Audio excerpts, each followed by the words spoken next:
Eyewitness News presents Newsmakers with your hosts, Jayne and Bugda and Andy Mehalshick.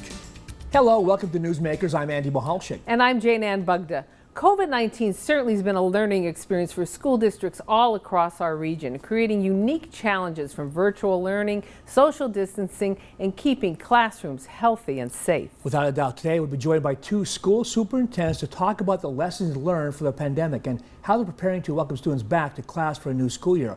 We'll introduce you to our guests. And our conversation will begin when this edition of Newsmakers returns right after this. Welcome back to Newsmakers. I'm Jayne Bugda along with Andy Mehalshick. And Andy, it's hard to believe that we're in August. We can hear school bells ringing in the near future, getting ready to go back to school and sort of getting ready again, talking about COVID. It's hard to believe because this time last year, most people thought by this time this year, COVID would be history. That's not the case. We talk about that with our two guests today. First of all, Dr. Brian Uplinger, the superintendent of schools for the Hazelton Area School District, the largest school district in northeastern and central Pennsylvania and our coverage area, and Robert Mehalick, the superintendent of schools in the Crestwood School District. That basically encompasses the mountaintop area. Gentlemen, thank you so much for joining us today on Newsmakers. We know you're very busy, and as you're talking before we went to air, of course, everyone knows COVID-19 is a game changer, but let's start with, first of all, starting with Dr. Uplinger, describe your school district, some background logistics, where you're located, how many folks are in the district, and what geographical area do you cover. Brian, go first, and then Rob. Sure. Yeah, we cover three counties, Luzerne, Carbon, and Schuylkill. We have about 12,000 students. We encompass 256 square miles of those three counties. And we also have 13 school buildings in the district, 14 if you count the district office as well. But we're, like you had said, Andy, we are the largest in Northeast Pennsylvania. Robert, tell us a little bit about Crestwood. Crestwood has 3,000 students. We have 3 buildings, 2 elementaries, and a secondary campus. The secondary campus is grades 7 through 12. We encompass a large area from Whitehaven until to Dorrance Township. So it's a large coverage area with about 3,000 total students, kindergarten and 12th grade. So when you think about between Hazelton and Crestwood, you're talking an area almost as well as large as a separate county in its own as far as land mass and population wise. So maybe 12,000 students, but the families involved and the staff, you're talking, potential tens of thousands of people in both districts. Well, again, thank you for the background. Let's start off first of all with the pandemic. What are your thoughts going into the new school year? And you could jump in, either gentleman, going into 2021. What's your any apprehensions going in now? What's your thoughts going into preparing for this school year? Well, Andy, you said it best. Never this time last year did we would be thinking that we would again be discussing COVID and all the challenges that come along with COVID. Of course, I think we all believed it would still be around, but not making the impact that it's making in these, especially in the last 2 weeks. So there's tremendous concern here. We are opening full 5 days a week in Crestwood, but we know that those mitigating strategies that we put in place last year will, for the most part, need to be in place top to bottom this year. And the same for Hazelton. We're a little apprehensive about returning because we do have so many students. We do have a transient population. We do have students registering daily. We are a little low in our kindergarten right now, but those numbers are going to increase as time goes on and as we move closer to the beginning of the school year. But the same things apply, just as Mr. Mehalick said. We're looking at mitigation strategies. We're looking at how we can safely bring the students back. And again, we are looking to bring everyone back at 100% starting in the fall. And we start September 7th. You talk about when you plan for a school year, you plan for, we're going to have snow days, you plan for different things, but you don't plan for a pandemic. So now during the summer months, how are you preparing the schools to get ready to welcome everyone back? What's going on inside your buildings right now? Well, within our buildings, we're obviously doing what we've done every summer for eternity, if you will. We're cleaning. we're disinfecting, we're taking care of the tiles and things like that. We're cleaning, top to bottom. We get cleaning our crews in there, top to bottom, and then definitely looking at what types of fixes do we need to make to the buildings before we open in the fall. Those are all taking place simultaneously throughout all the 13 buildings, 14 if you count the district office, but it's constantly a moving target, if you will, to make sure everything's tip-top shape, ready for the students and staff to come back in the fall. Jayne, coming into the 2020-2021 school year, Crestwood devoted the entire summer to professional development, planning for a complete online platform in anticipation of needing to, at some point, revert to that type of programming. This summer has been different. We had no indication that there were going to be numbers going the way that that we're now seeing. So this summer we typical summer, put a lot of effort and time into getting our buildings ready. They didn't take too much of a pounding last year, because even when we did return, about 30 to 35% of our students did not come back. So our buildings were in pretty good shape. So we were able to do a lot of different things that we typically wouldn't get done over the course of the summer. A lot of different paintings and things of that nature. So that is definitely taking place and has been taking place. We feel confident that if there should be any type of closure mandated by the state, or if a temporary shutdown because of an uptick in a certain building, that we can revert quickly, effectively to an online platform. We're in position to do that. Hope that doesn't happen. We don't believe it's going to happen, but we are prepared if that should happen. Let me ask you, if I can, going back to, and Dr. Uplinger, you mentioned about, every day you have new students enrolling. Is a very transient population. And Crestwood, you're also, both are strategically located in northeastern Pennsylvania, close to Philadelphia and New York, let's say an hour and a half in both directions.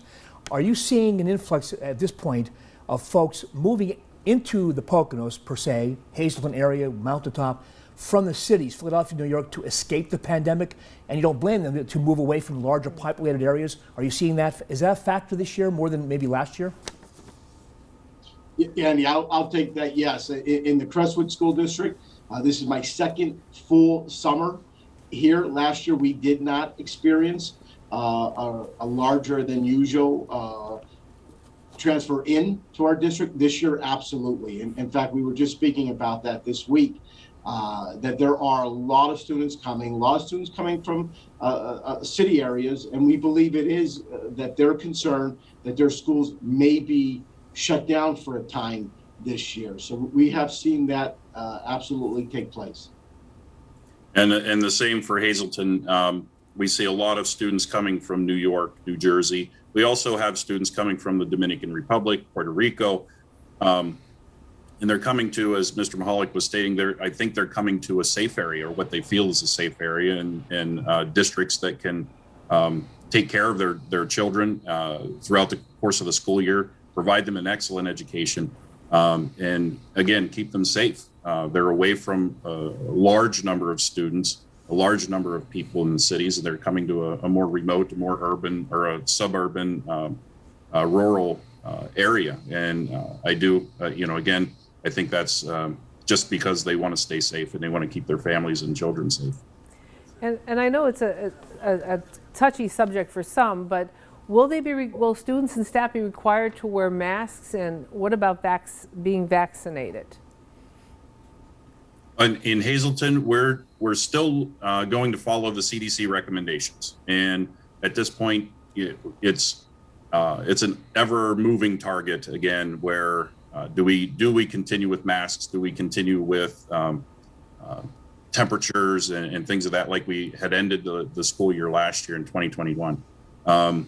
At this time, we are looking to mask everyone, to have all students and all staff come in with a mask. It's a small price to pay to get students back in the classrooms and in front of their teachers. it may not be, the most popular direction to go, but again, it's keeping everyone safe. Even if a little bit, it's keeping them safe. As far as vaccinations, we are not mandating the vaccination at this point. We've not been told by the state that we have to. So at this point in time, we're not going to do that.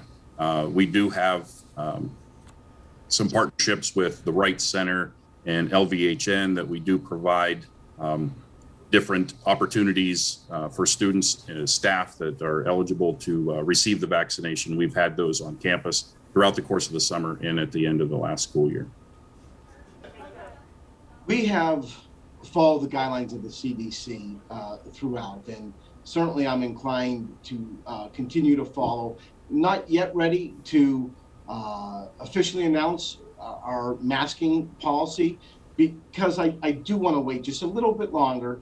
And in fairness, and I respect Hazelton's decision, because it gives our parents, some who really, that's going to determine whether they come back in person or if they, move to a cyber option, because for some kids, masking is very, very difficult. And so we want to respect time.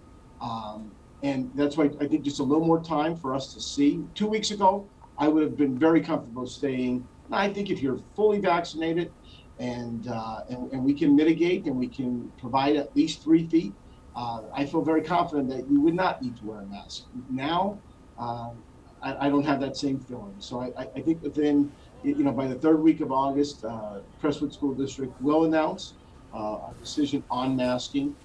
In terms of vaccination, as Dr. Uplinger stated, we're not in a position where we can mandate vaccinations. Certainly the CDC and, and a lot of different specialists have recommended strongly for most people that are 12 and over to become vaccinated. We've held 4 separate vaccination clinics here on our campus, and we will be holding another one on August 18th, and that will be for those 12 and over. So we are, trying to do all we can to make it as convenient as possible for our families and our students if they choose to be vaccinated. Gentlemen, what protocols are in place if a student or staff member is diagnosed with COVID-19? What would happen at this point, beginning of August? What would happen to the school districts, that class, or that area where they were diagnosed with or tested positive for COVID-19? So we'll do as we did last year. Right now, now the most recent guidelines that the CDC put out, and I think as recent as yesterday or early this morning, if you're fully masked and you were a direct exposure, that you would not have to quarantine or contact trace. So I think what you're seeing from the CDC is saying we're strongly encouraging, and if you do this, the disruptions are going to be much, much less. But right now, we're prepared to do the contact tracing. We're prepared to need to quarantine if there's direct exposure. And if there's direct exposure and you're not vaccinated, then you're going to have to be out for a lot of days. And if you have a direct exposure and you are vaccinated and have symptoms, you then also will need to still quarantine. So that's going to be our protocol here. And I'm sorry. Go ahead. Go right ahead. I was just going to say the same thing for Hazelton. We're going to follow the same procedures as we did in the last school year in getting the students back into the classrooms. We'll follow the same procedures. And again, it's a moving target. So it could change right before we, right up to September 7th when we return. It could change, partway through. But being as large as we are, and I'm sure Mr. Mehalick will be doing the same thing, is we look at the classroom as an individual entity. And if there's an issue in one of the classrooms, it doesn't mean that we're going to shut down the entire district. We're going to look at those isolated incidents within those classrooms, maybe close the classroom, but try not, as much as we can, not to shut down the schools and or the entire district. Certainly we had to a few times in the past. Again, looking forward and moving forward, we certainly don't want to do that. So with safety precautions in place, then we won't have to do that. And Dr. Uplinger and Robert Mehalick, a quick question. Because all of us have gone through this now for a year and a half, and you were just mentioning, Dr. Uplinger, about not having to shut down the whole school. Do you think more people we're all more educated with the risks of COVID and the protocols, that we're more willing to, people would be more willing to say, okay, you could leave half that building open or most of the school districts open, but just the areas that may have been contaminated, as compared to maybe last year where it was like, because no one really knew, schools were shut down as a precaution, the whole district was shut down. Is it because people are better educated with it, or we're more aware of what the threats are? Yeah, I believe so, and I also believe that we're getting better at doing this. That the information coming out of CDC, PDE, and DOH gives us more of what we're looking for and what direction that we have to take with students and staff and maintaining their health and safety while they're in our care. So the more information that we're provided, the more direction we have, and the more ability we have to provide a more stringent look at how we're closing buildings or closing classrooms or closing the district. So we're better informed. It may not seem like it because everything changes so constantly, but we are better informed, and we've done this for a year and a half.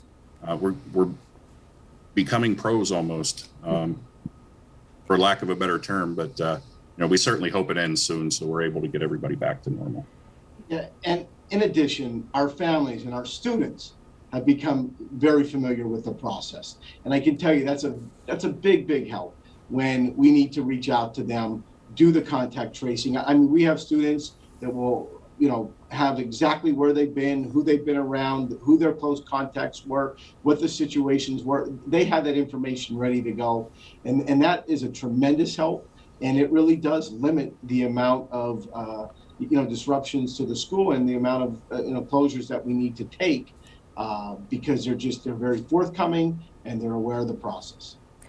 And, will there be an opportunity? I know it was a big effort last year, for online learning, but will that be available if there are some students who may not feel comfortable coming back? Or are you just saying come back right into class?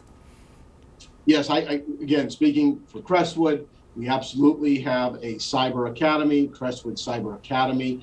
I will tell you, we have a lot of interest, especially the last 5, 6, 7 days for this platform. We still have families that are uncomfortable sending their child back, and we respect that and understand that. There are also families who are waiting to see if masks are mandated full time. They just feel that their child will not be comfortable and maybe not, be in the best mode to learn with fully masked. So the Crestwood Cyber Academy is up. We have a lot of faith in the rigor with the programming, and we're prepared to offer the very, very best education online for those families that opt in. Hazleton area will do the same thing as well. We already have the Hazleton area virtual academy in place. It's been in place for a few years now, and every year is an opportunity for us to change and move in a different direction with it, to make it more stringent, make it more user friendly. And what we're going to offer this year for those families that may not feel comfortable coming back yet, 6 through 12 students in grades 6 through 12 will be given the opportunity to go into our hub, our Hazleton Area Virtual Academy.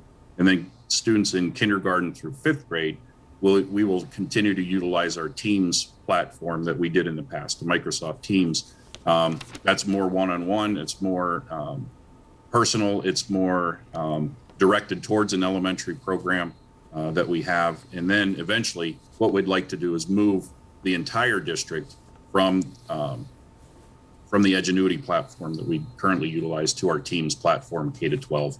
So then we're being more efficient and cognizant of everybody's learning abilities. We have those programs ready. We're ready to go. We just need to, just to move in that direction a little more quickly. But we do have the opportunity and the availability for families to be online if they wish. Well, you have plans. So We are going to take a quick break, and when we come back, we'll continue our discussion about getting ready to go back to school. You can find information on today's program, and you can also find information about what other districts are doing as they get ready to prepare to go back to school on pahomepage.com. You're watching Newsmakers, and we are a proud recipient of 3 Pennsylvania Association of Broadcasting Awards for Excellence in Public Affairs Programming, and we recently won a Keystone State Award for the best talk show in the state. So we thank you for watching, and Newsmakers will return right after this. Welcome back to Newsmakers. Jayne Bugda along with Andy Mehalshick, and today we are joined by Dr. Brian Uplinger, who is the superintendent of the Hazleton Area School District, and Robert Mehalick, who is the superintendent of the Crestwood School District. And we're getting a little insight on what's going to be going on as we prepare for a new school year. And one of the questions I have is that I know, Hazleton area has a very large Hispanic population. How do you get the message out to that population? Because sometimes there is a language barrier, to let them know what is going on and about the protocols that are taking place. Sure. There's a different variety of methods that we utilize to get that message out. There is definitely a language barrier. We have a system called School Messenger. And when that system is put into place, and typically the messages come from myself, I'll type them in, and then the program will automatically translate those, the words that I have written in English to Spanish. Then those emails are sent out to the families. The program will also translate written text into audible text and audible language. So it will provide a phone call to families in English and in Spanish, depending on the language that was selected in the system. Additionally, what I've done in the past and will continue to do, especially when 2020 and the shutdown, when we had to be nowhere near the buildings, I provided online opportunities for parents in our Hispanic community to meet with me. We had a translator online, so I would give them the information, and that the translator would translate it into Spanish for me and provide the families in the community with the updates. We did that quite frequently throughout the course of that year. Also, we have bilingual liaisons within the building, so if they call and have a question, they are available to answer their questions in the language that they prefer. So again, there's a multitude of different ways that we try to break that language barrier and provide the most specific information that we can, the most up-to-date information that we can to all of our families across the district. Very quickly in both, and we want to point out also, Jay mentioned it, that we have dozens of school districts in northeastern and central Pennsylvania. We cover nearly 20 counties. So go to your specific school district website. I'm sure you'll see a lot of similar plans in place, but each school district is specific to itself. So check out those districts. What Hazleton and Crestwood is doing may not be what your district is doing, but they're probably going to be very similar. So check your own school district website. What about, folks, what about your gym and extracurricular activities, sports, that kind of thing? How has it changed this year, 21, as compared to 2020? What steps are being taken to make sure they move forward, if they're moving forward? So fortunately, most of your fall sports are outdoor sports. And I think what we learned last year, lessons learned as we began this segment, was really we're able to, protect our students and our staff so much better outdoors than we are indoors. Last fall, the numbers were very similar to what they were, what they are right now. However, we did not have to shut down any of our extracurricular activities. And that was a great thing because the kids had lost so much. And the biggest thing they lost was that attachment to the district. So that we were able to still present that in a way that we were able to control the environment, make sure we understood, any child that had been out of the area, had been maybe exposed, had symptoms.